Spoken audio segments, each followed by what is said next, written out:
Sandman Stories presents Korean Fairy Tales Number 1, The Unmannerly Tiger by William Elliot Griffis.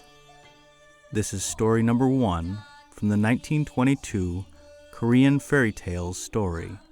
In this story, a tiger is helped out by a priest, but being a rather rude tiger, he wants to eat the priest. The spirits of the forest have to come together in agreement on just what should happen with the tiger and the priest. Okay, let's begin. The Unmannerly Tiger. Mountain Uncle was the name given by the villagers to a splendid striped tiger that lived among the highlands of Gangwon, the long province which from its cliffs overlooks the Sea of Japan. Hunters rarely saw him, and among his fellow tigers, the mountain uncle boasted that, though often fired at, he had never been wounded.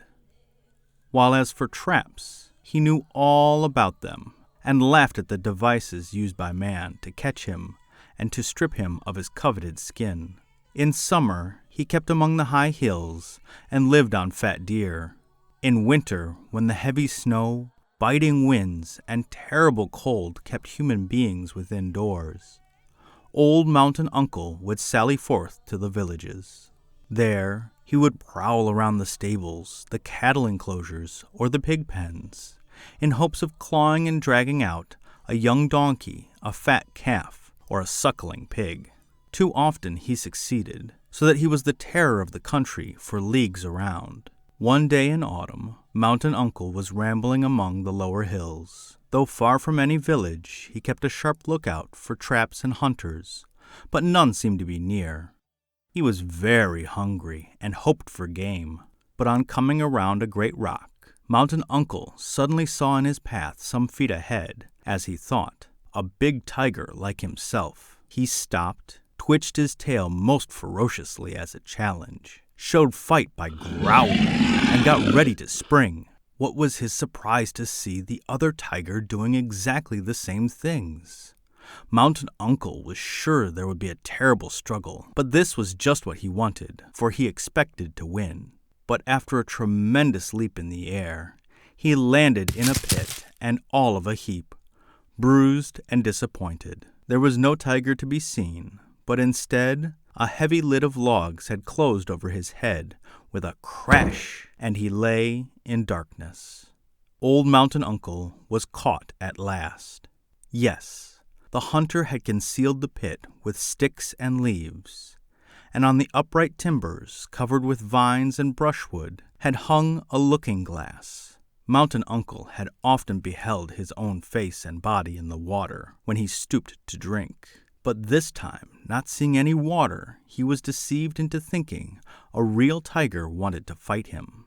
By and by, a Buddhist priest came along, who believed in being kind to all living creatures. Hearing an animal moaning, he opened the trap, and lifting the lid, saw old Mountain Uncle at the bottom, licking his bruised paw. "Oh, please, Mr. Man, let me get out. I'm hurt badly," said the tiger.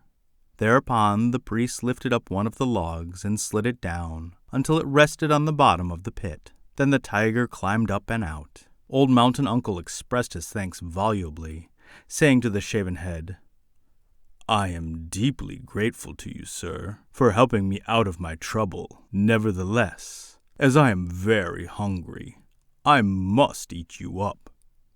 The priest, very much surprised and indignant, protested against such vile ingratitude. To say the least, it was very bad manners, and entirely against the law of the mountains, and he appealed to a big tree to decide between them.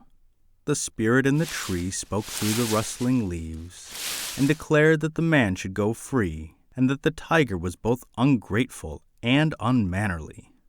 Old Mountain Uncle was not satisfied yet, especially as the priest was unusually fat and would make a very good dinner. However, he allowed the man to appeal once more, and this time to a big rock. "The man is certainly right, venerable Mountain Uncle, and you are wholly wrong," said the spirit in the rock. Your master, the mountain spirit, who rides on the green bull and the piebald horse to punish his enemies, will certainly chastise you if you devour this priest. You'll be no fit messenger of the mountain lord if you are so ungrateful as to eat the man who saved you from starvation or death in the trap. It is shockingly bad manners to even think of such a thing." The tiger felt ashamed, but his eyes still glared with hunger. So, to be sure of saving his own skin, the priest proposed to make the toad a judge. The tiger agreed. But the toad, with his gold-rimmed eyes, looked very wise, and instead of answering quickly, as the tree and rock did, deliberated for a long time. The priest's heart sank while the tiger moved his jaws, as if anticipating his feast. He felt sure that the old speckled back would decide in his favor. "I must go and see the trap before I can make up my mind," said the toad, who looked as solemn as a magistrate. So all three leaped, hopped, or walked to the trap. The tiger, moving fast, was there first, which was just what the toad, who was a friend of the priest, wanted. Besides, old Speckleback was diligently looking for a crack in the rocks nearby.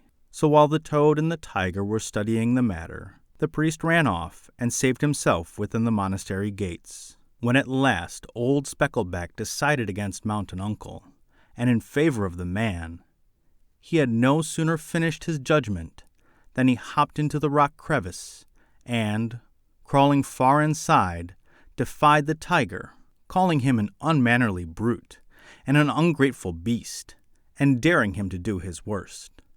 Old Mountain Uncle was so mad with rage and hunger that his craftiness seemed turned into stupidity. He clawed at the rock to get at the toad, but Speckleback, safe within, only laughed. Unable to do any harm, the tiger flew into a passion of rage. The hotter his temper grew, the more he lost his wit. Poking his nose inside the crack, he rubbed it so hard on the rough rock that he soon bled to death. When the hunter came along, he marveled at what he saw, but he was glad to get rich by selling the tiger's fur, bones, and claws. For in Korea, nothing sells so well as a tiger. As for the toad, he told several generations of his descendants the story of how he outwitted the old Mountain Uncle. The end.